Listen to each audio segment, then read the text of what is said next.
Hello, everybody, and welcome to this semester 4 lectures of Pharmaceutical Organic Chemistry of B.Pharm classes. Okay, I thank you very much for a great response that you gave me for semester 3 lectures. Continuing with semester 4, if you appreciate the lectures, please hit the like button and subscribe to the channel. Okay, now let us begin with the first lecture of semester 4. Let me share the screen.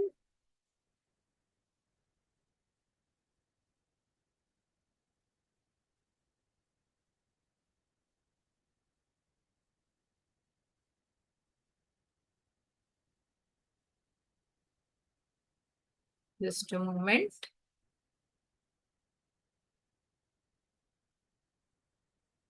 So, our first topic for this semester is an introduction to geometric isomerism. So, let us see what is geometric isomerism.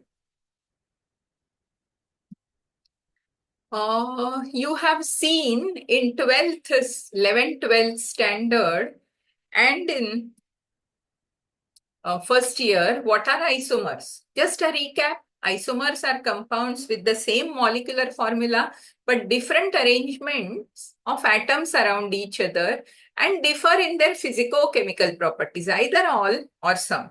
Okay, they are divided into two types. Structural isomers, which are also known as constitutional isomers. These compounds differ in the connections of atoms to each other. Second type is stereoisomers, which have same connectivity of atoms around each other, but differ in the arrangement in the 3D space. Let us see by example. First, structural isomers.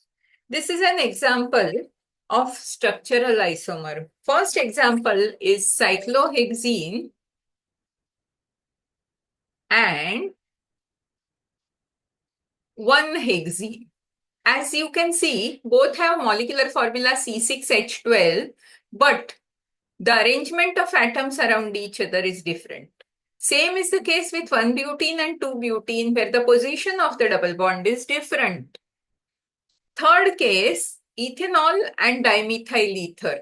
Here, the arrangement of atoms around each other is different. Look here, oxygen is connected to one carbon only. Here it is connected to two carbons. Both have the same molecular formula C2H6O. So these are constitutional isomers.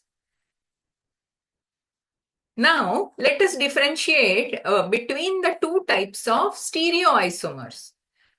Geometric isomers are the isomers which differ in the arrangement of atoms around the double bond. But sometimes such isomers also exist around a single bond. We will see that later. Whereas optical isomers differ in the placement of substituted groups around one or more atoms. This is just an example of optical isomers. Look at this structure. If you try to rotate this particular carbon, when this comes over here, okay, red remains the same, this goes backwards and this goes forward. And so the structures are superimposable. Right now, don't pay much attention to it because we are going to cover it later. The two hands of ours are non-superimposable mirror images. You try to superimpose in any way, they will not superimpose, okay? And a carbon with 4 different groups attached to it.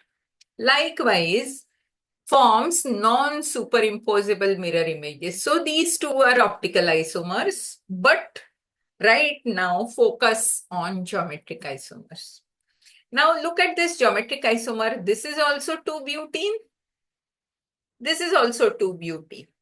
The difference is in this, both the methyl groups are on one side of the double bond. And in the lower isomer, both the methyl groups are on the opposite side of the double bond. Now, somebody will say, what's so great about it? If I rotate this carbon, this methyl group will come down and H will go here and these two will be same. But remember, such rotation around a single bond is possible.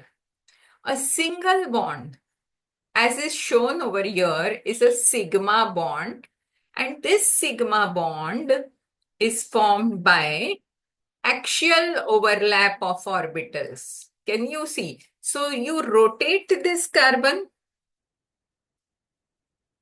Just try to understand this. Rotate this carbon such that this p orbital becomes upside down.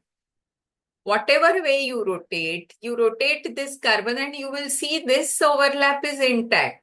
In other words, this carbon can be rotated with respect to this carbon without affecting the sigma bond. In other words, there is a free rotation around carbon-carbon single bond. What happens in a pi bond? Just see, this is a formation of pi bond. There are two p orbitals and these p orbitals overlap laterally. They are not overlapping axially as in this. So when they are overlapping laterally, imagine these two have overlapped laterally. Now you try to rotate one. Okay, when you try to rotate, this overlap will be lost. When this is at 90 degrees, as is shown over here, the overlap will be lost. In other words, when you are trying to rotate a double bond, the double bond breaks. And so there is restricted rotation around a double bond, or in other words, free rotation around carbon-carbon double bond is not possible. Okay. Now, if a free rotation around carbon-carbon double bond is not possible, that means these two are two different compounds. Just try to understand, these two are two different compounds. Okay. So, when there is restricted rotation, when there is a double bond, the compound can give rise to geometric isomers. Now let us see which alkenes can exist in geometric isomeric form. I have given here the first alkene, where two substituents which are attached to the doubly bonded carbon are same. On the left hand side also, on the right hand side also. So such compound cannot give rise to geometric isomer. Look at this, where on the left hand side carbon, the two substituents attached are different. But on the right hand side carbon, the two substituents attached are same. So such compound also cannot give rise to geometric isomerism. Look at the third possibility. There are four different substituents attached to the doubly bonded carbon. Such carbon can show geometric isomerism. Look at these structures. There are only two substituents attached, but each of the doubly bonded carbon has two substituents attached. And so such compound can exist in geometric isomeric forms. Okay, so what is required? The two substituents attached to each doubly bonded carbon must be different. Okay. Now, let us go further and check what happens when there are multiple double bonds. Okay. When there are multiple double bonds, also the condition is same. Whichever doubly bonded carbons have two different substituents attached, they exist in geometric isomeric form. So look at this double bond. The left-hand side carbon has two different substituents attached. The right-hand side carbon, there is one A and there is one carbon, doubly bonded carbon attached. So this double bond shows geometric isomerism. Look at this. This double bond also shows geometric isomerism. Now the last example. Here this compound also has two double bonds. Let us check each double bond. This is the left-hand side double bond. The left-hand side carbon has two different substituents attached. the right-hand side carbon also has two different substituents attached. One is chlorine, one is CH. Okay, so this double bond can show geometric isomerism. What about this? The left-hand side carbon has two different substituents attached, but the right-hand side carbon over here has two same substituents attached. And so this double bond does not show geometric isomerism. Is that clear? So, a necessary and sufficient precondition for any compound containing a double bond to show geometric isomerism is A is not equal to B. In other words, the two substituents attached to a sp2 hybridized carbon should be different. Doesn't matter even if these two substituents only repeat in the other sp2 hybridized carbon, but they should be different. So A should not be equal to B for a double bond to show geometric isomerism. Okay. Now, if there are two double bonds where each of the doubly bonded carbon has two different substituents, then there are four geometric isomers possible. Okay, but we cannot go on remembering this. So there is a formula for calculating the number of geometric isomers that any compound exhibits. The formula is 2 raised to n, where n is the number of double bonds with different substituents. Look at this. How many geometric isomers will this have? 2 raised to 1, because there is one double bond with two different substituents. This also will show two geometric isomers. Look at this.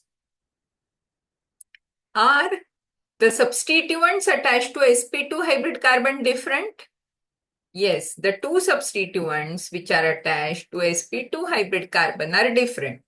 How many double bonds? Two double bonds are present in this. So 2 raised to 2 is equal to 4 geometric isomers. Look at this. Does this double bond have different substituents with sp2 hybrid carbons? Yes, this double bond has different substituents with sp. What about this double bond? Yes, this double bond also has different substituents. What about this double bond? This double bond, this is CH3, this is CH, right? This is Cl, this is H. So this double bond also has different substituents attached to sp2 hybrid carbon. And so the total there are 3 double bonds with different substituents. So the total number of geometric isomers will be 2 raised to n, that is 2 raised to 3. The number of double bonds with different substituents is equal to 8. So this compound is going to have 8 different geometric isomers. Is that clear? Okay. Now, in the next lecture, we are going to see the nomenclature of geometric isomers. So, remember the basic concepts of geometric isomerism. Try to understand it. And if you appreciate the lecture, hit the like button and